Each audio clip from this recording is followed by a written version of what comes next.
Mereka yang rela hidup di dunia dengan segala kekurangan atau kemiskinan tetapi tetap tidak melupakan Allah Subhanahu wa Ta'ala. Ia rajin beribadah, senantiasa menolong sesama dan rajin bersilaturahim. Assalamualaikum sahabat. Terima kasih untuk sahabat yang sudah menekan tombol subscribe. Bagi yang belum, jangan lupa untuk menekan tombol subscribe supaya channel ini bisa berkembang dan terus menyebarkan kebaikan tentang Islam. Jika sahabat suka dan video ini bisa bermanfaat, silahkan berikan komentar dan tekan tombol like. Terima kasih. Jika kita sudah hidup di dalam Islam, maka kita termasuk orang-orang yang paling beruntung. Apalagi jika mengikuti regulasi atau aturan-aturan dalam Islam yang sudah tertera dalam Al-Quran dan Al-Hadis. Puasa di bulan Ramadan dengan merasakan haus dan lapar merupakan contoh kecil dari kebahagiaan dan keberuntungan seorang Muslim, karena ini adalah pendidikan untuk menjadi orang yang bertakwa. Imam Al-Ghazali mengelompokkan manusia ke dalam 4 golongan. Syekh Imam Al-Ghazali atau bernama lengkap Abu Hamid Muhammad bin Muhammad Al-Ghazali At-Tusi Asy-Syafi'i adalah ulama produktif. Tidak kurang 228 kitab telah ditulisnya, meliputi berbagai disiplin ilmu, tasawuf, fikih, teologi, logika, hingga filsafat.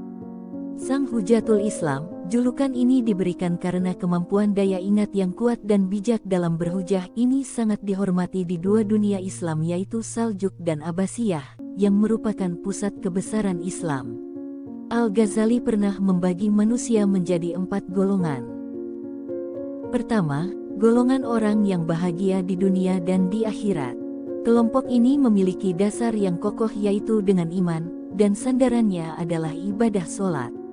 Beribadah puasa memiliki nilai tasawuf, akan tetapi jika salatnya masih lalai maka amalan ibadah puasanya menjadi tidak berarti karena sholat adalah tiangnya agama. Seseorang tidak akan merasa hidup jika ia tidak merasa selamat.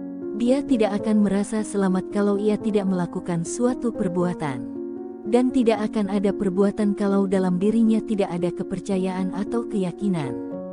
Sementara keyakinan itu tidak akan ada kalau hidayah tauhid kepada Allah Subhanahu wa Ta'ala tidak masuk ke dalam hatinya. Inilah regulasi dalam Islam. Kedua, golongan manusia yang bahagia di dunia dan celaka di akhirat. Kelompok manusia ini adalah mereka yang tidak mau mengikuti regulasi atau aturan agama Islam. Ada banyak orang yang mengaku beragama Islam, tetapi untuk membaca Al-Quran saja belum mampu. Ada banyak orang kaya di dunia, tetapi karena kekayaannya ia menjadi lupa beribadah kepada Allah Subhanahu wa Ta'ala dan menjadi sombong. Orang seperti ini banyak kita temukan di sekitar kita. Ketiga, golongan manusia yang menderita di dunia tetapi bahagia di akhirat. Kelompok ini mungkin hanya sedikit. Mereka yang rela hidup di dunia dengan segala kekurangan atau kemiskinan tetapi tetap tidak melupakan Allah Subhanahu wa Ta'ala. Ia rajin beribadah, senantiasa menolong sesama dan rajin bersilaturahim. Ini mungkin hanya 1 dari 1000 orang. Mereka menyadari bahwa kekayaan bukan dilihat dari seberapa banyak harta yang dimiliki, akan tetapi kekayaan sesungguhnya adalah dilihat dari kedermawanan hati. Keempat, golongan manusia yang celaka di dunia dan celaka pula di akhirat.